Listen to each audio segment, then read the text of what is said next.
Hi friends, இந்த வீடியோவில் நம்ம டிஆர்பி 2017 ஜியோ டெக்னிக்கல் சப்ஜெக்ட்டில் கேட்டிருக்க 2 மார்க்ஸ் எல்லாமே பார்க்க போகிறோம். ஸோ ஃபர்ஸ்ட் கொஸ்டின் பார்த்தீங்கன்னா, an embankment is proposed to construct on 10 meter thick clay deposit having the coefficient of volume compressibility as 2.7 into 10 to the power minus 4 meter square per kilonewton. So determine the settlement of the clay by the increase in vertical stress of 60 kilonewton per meter square due to the construction of embankment. So இதில் பார்த்தீங்கன்னா thickness of the clay layer கொடுத்துறாங்க 10 meter and volume compressibility, coefficient of volume compressibility MV equal to 2.7 into 10 to the power minus 4 meter square per kilonewton கொடுத்துறாங்க. and additional vertical stress or increase in vertical stress பார்த்தீங்கன்னா 60 kilonewton per meter square. So இந்த மூணுத்தையும் multiply பண்ணிங்கன்னா you will get the settlement. So இதுதான் formula, that is delta H equal to MV into H into delta sigma dash. So values எல்லாமே multiply பண்ணிங்கன்னா you will be getting the answer in meter. So அதை mm convert பண்ணுறது into 1000 பண்ணிங்கன்னா 162 mm வரும். So therefore answer is option A. Next question is, a masonry dam has pervious sand as foundation. Determine the maximum permissible upward gradient if the factor of safety at 3 is required against boiling for the sand. N equal to porosity value பார்த்தீங்கன்னா 45% and specific gravity G value பார்த்தீங்கன்னா 2.65 கொடுத்துறாங்க. So 4 options கொடுத்துறாங்க. You have to find out the upward gradient or hydraulic gradient value, I value கண்டுபிடிக்கணும். So I value equal to IC divided by factor of safety. IC ஓட formula பார்த்தீங்கன்னா in terms of porosity-ல G minus 1 into 1 minus N. So இது வந்தீங்கன்னா in terms of porosity-ல. அதே in terms of void ratio சொல்லணும்னா ஏன்னா இந்த IC மட்டுமே ஒரு objective 1 mark question கேட்பாங்க. in terms of void ratio கேட்கலாம், in terms of porosity கேட்கலாம். in terms of void ratio சொல்லணும்னா GS minus 1 divided by 1 plus E சொல்லுவாங்க. அதே in terms of porosity சொல்லணும்னா GS minus 1 into 1 minus N சொல்லுவாங்க. So இங்கே கொடுத்துருக்க G value N value substitute பண்ணிங்கன்னா நமக்கு அண்ட் ஃபேக்டர் ஆஃப் சேஃப்டியும் சப்ஸ்டியூட் பண்ணிங்கன்னா I வேல்யூ பார்த்தீங்கன்னா 0.3 வருது. So answer is option B. Next question பார்த்தீங்கன்னா பேஸ்ட் ஆன் பெர்மியபிலிட்டி வேல்யூ கண்டுபிடிக்கணும். பர்சன்டேஜ் ஃபைனர் பார்த்தீங்கன்னா 0.3 mm கொடுத்துருக்காங்க.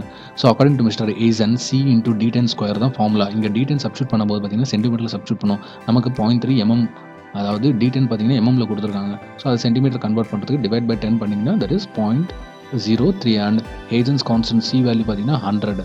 ஸோ தேர்ஃபோர் ஃபைனல் ஆன்சர் கேவோட வேல்யூ பார்த்தீங்கன்னா 0.09 சென்டிமீட்டர் பர் செகண்ட். இது கோஎஃபிஷியன்ட் ஆஃப் பெர்மியபிலிட்டின்னு சொல்லுவாங்க, இல்லைனா ஹைட்ராலிக் கண்டக்டிவிட்டின்னு சொல்லலாம். So therefore answer is option B. Next question, soil test result indicates. இதில் பார்த்தீங்கன்னா லிக்விட் லிமிட் கொடுத்துருக்காங்க, பிளாஸ்டிக் லிமிட் கொடுத்துருக்காங்க. லிக்விட் லிமிட் பார்த்தீங்கன்னா 34%, plastic limit 20% and percentage passing through 75 micron. அதாவது silt and clay total value பார்த்தீங்கன்னா 80%, percentage of gravel பார்த்தீங்கன்னா 0%, percentage of sand பார்த்தீங்கன்னா 20%. So how to classify the soil, சாயிலுக்கு ஒரு பேர் வைக்கணும். ஸோ இங்கே பார்த்தீங்கன்னா சப்போஸ் நம்ம இனிஷியலாக என்னென்னா கிளேன்னு அசியூம் பண்ணிக்கிறோம். கிளேன்னு அசியூம் பண்ணுறோன்னா இந்த கண்டிஷன், அதுவே கிளே இல்லைன்னா இது வந்து லெஸ் தென் வரும் இந்த இடத்துல, அதாவது சில்ட்டுன்னு அர்த்தம். ஸோ இங்கே கிரேட்டர் தென் யூஸ் பண்ணுறதுனால clay. liquid limit minus plastic limit greater than 0.73 into liquid limit minus 20. So இது லிக்விட் லிமிட்டு பிளாஸ்டிக் லிமிட் அதெல்லாம் சப்ஸ்டியூட் பண்ணிங்கன்னா நமக்கு பார்த்தீங்கன்னா இந்த கண்டிஷன் சாட்டிஸ்ஃபை ஆகுது, அதாவது 14 greater than 10.22 வருது. ஸோ தேர்ஃபோர் ஸோ அசியூம் பண்ண கண்டிஷன் சாட்டிஸ்ஃபை ஆனதில் அதை கேன்னு சொல்கிறாங்க. ரைட்டா. நெக்ஸ்ட் பார்த்தீங்கன்னா லிக்விட் லிமிட் 34% கொடுத்துருக்காங்க, which is less than 35%. So 35% விட கம்மியாக இருந்தால் அது என்ன சொல்லுவாங்கன்னா லோ பிளாஸ்டிக்னு சொல்லுவாங்க. ஸோ தேர்ஃபோர் கிளேனும் தெரிஞ்சிச்சு, லோ பிளாஸ்டிக் இன்னும் தெரிஞ்சிச்சு. ஸோ தேர்ஃபோர் இதை லோ பிளாஸ்டிக் கிளேன்னு சொல்லுவாங்க. நெக்ஸ்ட் பார்த்தீங்கன்னா பர்சன்டேஜ் ஆஃப் சாண்ட் கிராவல் பார்த்தீங்கன்னா டோட்டல் 20%. ஏன்னா கிளே சில்ட்டு மட்டுமே 80% இருக்குது, that is passing through 75 micron. So 80%. So sand and gravel பார்த்தீங்கன்னா நமக்கு ரிமைனிங் 100லேருந்து 80 சப்ராக்ட் பண்ணிங்கன்னா 20%. ஸோ கிராவல் பர்சன்டேஜ் கொடுத்துருங்க, சாண்ட் பர்சன்டேஜும் கொஸ்டின்லேயே கொடுத்துறாங்க.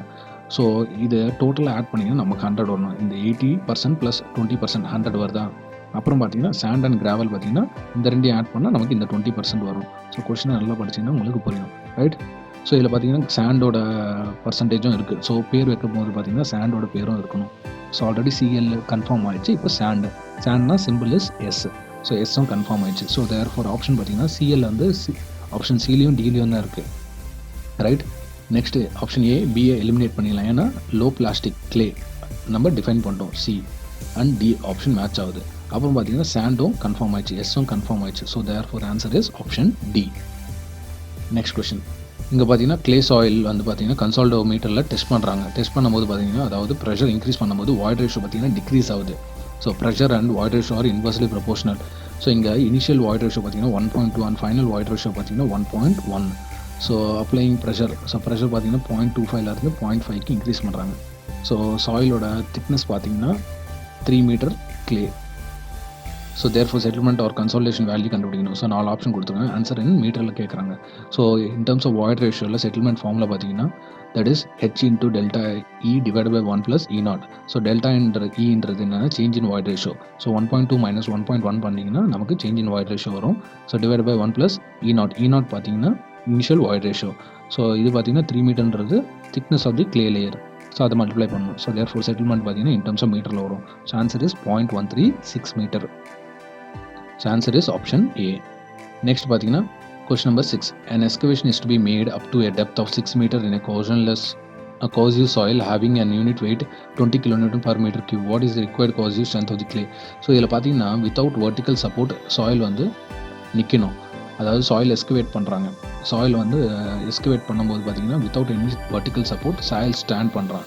ஸோ அந்த கிரிட்டிக்கல் ஹைட்டு தான் 6 மீட்டர்னு கொடுத்துருக்காங்க. ஸோ இந்த கிரிட்டிக்கல் ஹைட் இருக்கணும்னா கோஷன் வேல்யூ எவ்வளோ இருக்கணுன்றதான் கேட்குறாங்க. கொஷனில் சி வேல்யூ தான் கேட்குறாங்க. ஸோ ஃபார்முலா பார்த்தீங்கன்னா critical height equal to 2 times of depth of tension crack. So இதோட ஃபைனல் ஃபார்முலா பார்த்தீங்கன்னா 4C by gamma. ஏன்னா tan ஆல்ஃபா அதாவது tan 45 equal to 1 alpha value பார்த்தீங்கன்னா 45 சின்ஸ் பியூர்லி கோசிவ் சாயில்னு கன்சிடர் பண்ணுறீங்க. ஸோ தேர் 4C வேல்யூ கண்டுபிடிச்சலாமா? So HC வந்து 6 மீட்டர்னு கொடுத்துறாங்க, காமா வேல்யூ 20ன்னு கொடுத்துறாங்க. டிவைட் பை 4 பண்ணிங்கன்னா நமக்கு 30 kN per meter square வரும். So therefore 4 answer is option C. Next question number 6. இதில் பார்த்தீங்கன்னா பிளேட் லோட் டெஸ்ட் சொல்லிட்டாங்க. பிளேட் லோட் டெஸ்ட் பிளேட்டோட சைஸ் பார்த்தீங்கன்னா 600 mm அண்ட் செட்டில்மெண்ட் பார்த்தீங்கன்னா 15 mm. அதுவே original or prototype footing size பார்த்தீங்கன்னா 1 மீட்டர். ஸோ பிளேட்டோட சைஸ் 600 mm இருக்கும்போது 15 mm வந்து பார்த்தீங்கன்னா செட்டில் ஆகுது. So therefore footing 1 metre இருக்கும்போது செட்டில்மெண்ட் எவ்வளோன்னு கேட்குறாங்க. ஸோ கண்டிஷன் என்னென்னா கோஷன்லெஸ் சாயில் கொடுக்குறாங்க. ஸோ கோஷன்லெஸ் சாயிலுக்கு ஃபார்முலா பார்த்தீங்கன்னா இதுதான். ஸோ இந்த ஃபார்முலாவில் நம்ம சப்ஸ்டியூட் பண்ணும்போது யூனிட்ஸ் கேர்ஃபுல்லாக சப்ஸ்டியூட் பண்ணணும். ஸோ ரைட் ஹேண்ட் சைடு பார்த்தீங்கன்னா மீட்டரில் சப்ஸ்டியூட் பண்ணோம் எல்லாமே. So width of the footing width of the plate. So டினாமினேட்டரில் width of the plate width of the footing. So இதெல்லாமே மீட்டரில் சப்ஸ்டியூட் பண்ணணும். நமக்கு இங்கே பார்த்தீங்கன்னா 15 அதாவது 600 mm கொடுத்துருக்காங்க. ஸோ அதை பார்த்தீங்கன்னா நம்ம மீட்டர் கன்வெர்ட் பண்ணிக்கிறோம் டிவைட் பை 1000 பண்ணிட்டு. So width of the footing எப்படியும் நமக்கு ஆல்ரெடி கொடுத்துட்டாங்க 1 மீட்டர்ன்ட்டு. ஸோ அதெல்லாம் சப்ஸ்டியூட் பண்ணிங்கன்னா லெஃப்ட் ஹேண்ட் சைடில் பார்த்தீங்கன்னா டினாமினேட்டரில் 15 mm. ஸோ அதாவது settlement of the plate. So settlement of the footing கண்டுபிடிச்சலாம். ஸோ இங்கே mm சப்ஸ்டியூட் பண்ணிங்கன்னா நமக்கு ஆன்சர் mmல வரும். இங்கே மீட்டர் சப்ஸ்டியூட் பண்ணிங்கன்னா ஆன்சரும் மீட்டரில் வரும். ஸோ இது பார்த்தீங்கன்னா கேல்குலேஷன்ஸ் பார்த்தீங்கன்னா பண்ணணும் இது. ஸோ ஆனால் நமக்கு எக்ஸாமில் calculator not allowed. So therefore அதுக்காக தான் நமக்கு இந்த மாதிரி ஆப்ஷன்ஸ் கொடுத்துருக்காங்க. ரைட்டா? ஸோ இந்த ரேஞ்சில் இருந்தால் you can go for it அந்த மாதிரி. ஸோ தேர் ஃபோர் 17.30 mmன்றது பார்த்தீங்கன்னா நமக்கு ஆப்ஷன் பி.